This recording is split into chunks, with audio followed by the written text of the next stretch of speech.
এয়া নিশাৰ আঞ্চলিক বাতৰি আপোনালোকে চাবলৈ আৰম্ভ কৰিছে আপোনালোকৰ প্ৰিয় চেনেল আসাম লাইভ 7।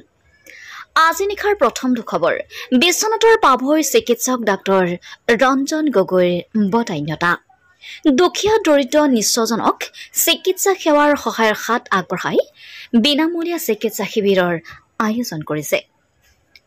অসমৰ এক অন্যতম ব্যক্তি তেওঁ দীৰ্ঘদিনীয়া চিকিৎসা সেৱাৰ লগত জড়িত ব্যক্তিজন। তেওঁৰ কৰ্মৰাজি ব্যতিক্ৰম।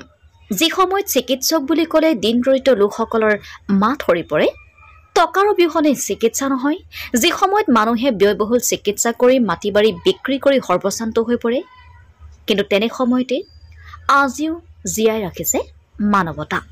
মানৱ সেৱাকে লক্ষ্য হিচাপে লৈ এগৰাকী চিকিৎসকে চিকিৎসা সেৱা আগবঢ়াইছে সম্পূৰ্ণ বিনামূলীয়াকৈ। হয়, বিশ্বনাথ চাৰিআলিৰ পাভৈ ব্যক্তিগত চিকিৎসা প্ৰতিষ্ঠানৰ স্বত্বাধিকাৰী ডাক্তৰ ৰঞ্জন গগৈৰ কথাকে কোৱা হৈছে। মানৱ দৰদী এই চিকিৎসকগৰাকী বিভিন্ন সময়ত নিঃস্বজনক চিকিৎসা সেৱা কৰি মানৱ সেৱাৰ নিদৰ্শন দাঙি ধৰি আহিছে।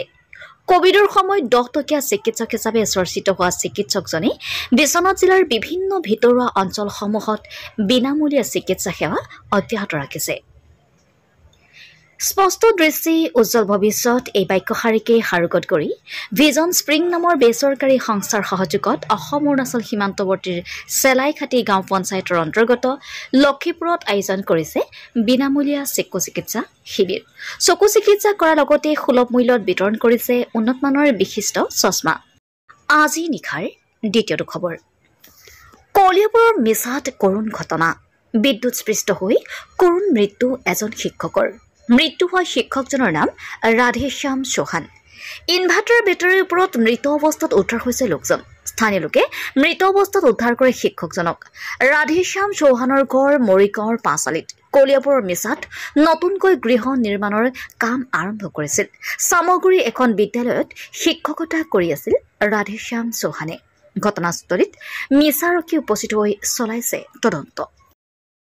আজি নিশাৰ তৃতীয়টো খবৰ কালিলৈ দেশে পূৰ্ণ কৰিব স্বাধীনতাৰ ৭০টা বৰ্ষ। বিগত ৭০টা বছৰে কিমান উন্নয়ন কৰিলে দেশৰ ভিতৰুৱা অঞ্চলসমূহত। নগাঁও আৰু কাৰ্বি আংলং জিলাৰ সীমান্তত থকা এখন তামোল গছৰ শাকুৱে যেন দাঁত নিকটাই উন্নয়নৰ ফোপোলা স্বৰূপটোকে উদঙাই উপহাস কৰিছে। নগাঁও জিলা আৰু কাৰ্বি আংলং জিলা সংযোগী এটা গ্ৰাম্য পথ।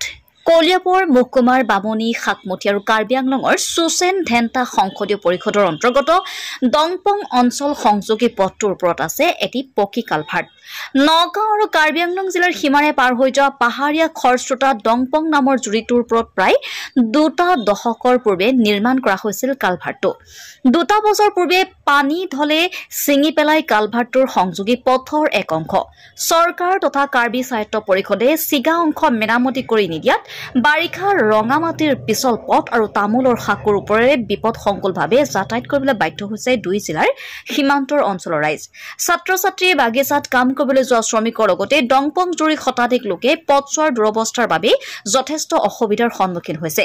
উল্লেখ্য যে দংপং জুৰি অঞ্চলত আছে 3খনকৈ বিদ্যালয়। 3খনকৈ বিদ্যালয়ত আছে সহস্ৰাধিক ছাত্ৰ ছাত্ৰী। ইয়াৰে প্ৰায় 70% ছাত্ৰ ছাত্ৰীয়ে নগাঁও জিলাৰ কলিয়াবৰ মহকুমাৰ ছাত্ৰ ছাত্ৰীৰ লগতে শিক্ষকসকলো অহা যোৱাৰ ক্ষেত্ৰত অসুবিধাৰ সন্মুখীন হৈ আহিছে। পথছোৱাৰ দুৰৱস্থাৰ বাবে পথটি মেৰামতি তথা উন্নত কৰি নিৰ্মাণ কৰি দিবৰ বাবে কাৰ্বি স্বায়ত্তশাসিত পৰিষদৰ CEM তুলিৰাম ৰংহাং আৰু ৰাজ্যৰ মুখ্যমন্ত্ৰীলৈ ৰাইজে আহ্বান জনাইছে। আজি নিশাৰ চতুৰ্থটো খবৰ কলিয়াবৰৰ পূব দেওপানীত বাঘৰ আতংক। বন ৰজাৰ চিকাৰ হ'ল 6টিকৈ গোধন। সোণাৰী কামাখ্যা অঞ্চলৰ পাছত এইবাৰ কাজিৰঙা ৰাষ্ট্ৰীয় উদ্যানৰ পাৰ্শ্বৱৰ্তী কলিয়াবৰৰ পূব দেওপানীত বাঘৰ আতংক। নিশা খাদ্যৰ সন্ধানত কাজিৰঙাৰ পৰা ওলাই অহা বাঘে নিধন কৰে 6টাকৈ গৰু। 6টাৰ 3টা গৰু বাঘে লৈ যোৱাৰ বিপৰীতে আন 3টাকৈ গৰু নিধন কৰি এৰি থৈ যায়। উল্লেখ্য যে শেহতীয়া বাঢ়নী পানী সম্পূৰ্ণৰূপে ওলাই নোযোৱাত স্থানীয় গাঁৱৰ বাসিন্দাসকলে পথৰ কাষতে অস্থায়ীভাৱে গোহালি সাজি গোধন ৰাখিছিল। এই অস্থায়ী গোহালিৰ পৰাই বাঘে 6টা গৰু নিধন কৰি 3টা লগত লৈ যায়। গোধনৰ ক্ষতিপূৰণ আৰু বাঘৰ পৰা অঞ্চলবাসীক সুৰক্ষা প্ৰদান কৰিবলৈ বন বিভাগৰ ওচৰত দাবী জনাইছে স্থানীয় ৰাইজে। বিশ্বনাথৰ পৰা ৰমেশ চন্দ্ৰ চৰেন আৰু কলিয়াবৰৰ পৰা অনুবৰা ৰিপৰ্ট আসাম লাইভ 7।